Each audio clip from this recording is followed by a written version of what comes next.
নমস্কার বন্ধুরা, তোমাদেরকে একটা কথা বলছি, তোমরা মন দিয়ে শোনো। আমাদের পুচকি আছে বাড়িতে, ডগি। ওর মানে চিকেন আনতে গেছিলাম, দিয়ে ওদের জন্য আবার মানে মুরগির ঠ্যাং আর একটু ছাট এনেছিলাম, দিয়ে খাইয়েছিলাম। বাড়িতে তো মানে ওর দুটো বোন আছে। এবার বোনরা খেয়ে নিবে বলেও তাড়াতাড়ি করে মুরগির ঠ্যাং দুটো একবারে কপ কপ করে গিলে খেয়ে নিয়েছে। দিয়ে তারপরে ওর খুব অসুবিধা হয়ে গিয়েছে, সারা দিন সারা রাত বমি করছে আর অকক করছে, গলায় আটকে আছে না কি তাও বুঝতে পারছি না। তো কালকে আবার ওষুধের দোকান থেকে ওষুধ এনেছি, ট্যাবলেট এনেছি, বলেছে বিস্কুটের সাথে খাওয়াতে গলাটা ব্যথা কমবে।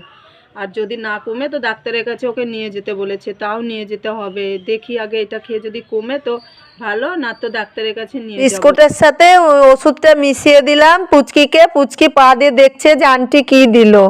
পুচকি ওষুধটা খেলো, শরীর কেমন আছে তোমাদেরকে পরের ভিডিওতে দেখাবো।